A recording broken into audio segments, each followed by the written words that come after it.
পশ্চিমবঙ্গের কলকাতার new market এলাকার মির্জা গালিব স্ট্রিটের মারিয়াম হোটেলে আগুনে অন্তত ৯ বাংলাদেশের মৃত্যু হয়েছে। ঘটনায় দগ্ধ হয়েছেন আরও ৬ জন। চিকিৎসার জন্য ভারতে যান তারা। আরও জানাতে ঘটনাস্থল থেকে আমাদের সাথে যুক্ত হচ্ছেন সহকর্মী বিশ্বনাথ দাস। বিশ্বনাথ, নিশ্চয়ই শুনতে পাচ্ছেন আমাকে? আপনি ঘটনাস্থলে আছেন, সেখানকার বর্তমান পরিস্থিতি জানাবেন এবং আহত এবং নিহতদের কোনো পরিচয় জানা গেছে কিনা, তারা বাংলাদেশের কোথা থেকে গিয়েছিলেন, কেন গিয়েছিলেন?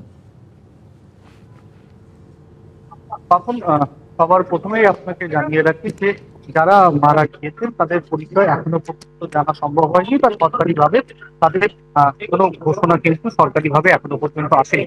ইতিমধ্যেই ঘটনার প্রায় 5 ঘন্টা অতিক্রান্ত হয়ে গেলেও ঘটনাস্থলে কিন্তু প্রশাসনের পক্ষ থেকে কর্ডন করে রাখা হয়েছে সেই হোটেলটি। এবং এই যে গোটা পিসফুল স্ট্রিট, মার্কো স্ট্রিট, পিচ স্ট্রিট বা রফিক মির্জা গালিব স্ট্রিট, এই সমস্ত এলাকায় কিন্তু এই মুহূর্তে যান চলাচল বন্ধ রয়েছে এবং গোটা এলাকার বিদ্যুৎ সংযোগ কিন্তু বিচ্ছিন্ন করে দেওয়া হয়েছে। আহ, আজ ভোর রাত 3:45 নাগাদ এই ঘটনা ঘটে।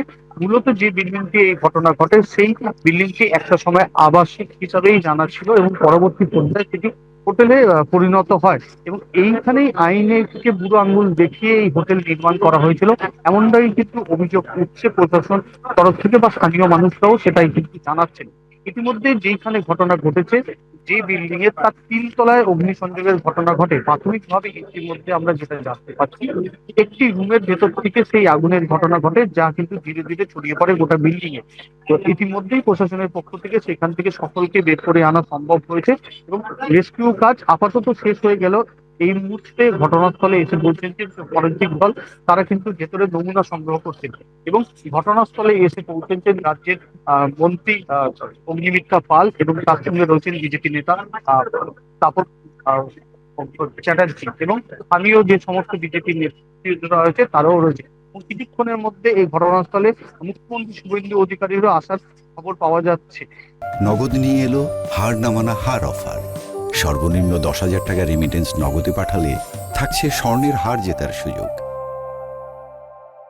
যে ঘটনা ঘটেছে তাতে কিন্তু স্বাভাবিকভাবে এইখানে যে হোটেল ব্যবসা তার উপর কিন্তু একটা বড়সড় প্রশ্ন চিহ্ন দেখা দিচ্ছে যে সরকারি নিয়মকে বুড়ো আঙ্গুল দেখিয়ে কোন রকম যে নির্দেশিকা থাকার কথা একটা হোটেল নির্মাণ করতে গেলে তা কিন্তু এইখানে মানা হয়নি, এমনটাই কিন্তু তথ্য উঠে আসে।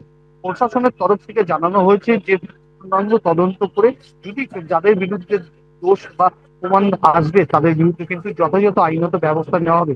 সব থেকে বড় কথা, আজকের এই ঘটনার পরে স্বাভাবিকভাবে কিন্তু একটা আতঙ্কের সৃষ্টি হচ্ছে।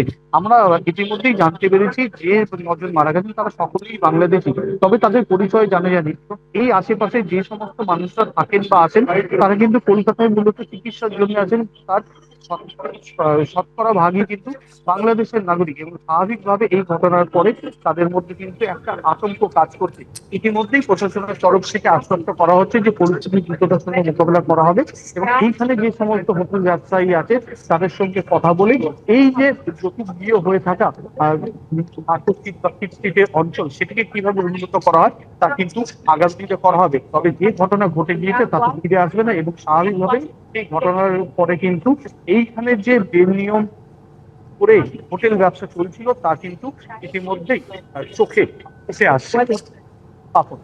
বিশ্বনাথ, আরও একটা প্রশ্ন করতে চাই আপনাকে, সেটা হচ্ছে যে এই মুহূর্তে হতাহতের সংখ্যা কত এবং আহত যারা আছেন তাদের কি অবস্থা জানতে পেরেছেন কিনা? কতজন আহত হয়ে হাসপাতালে ভর্তি আছেন?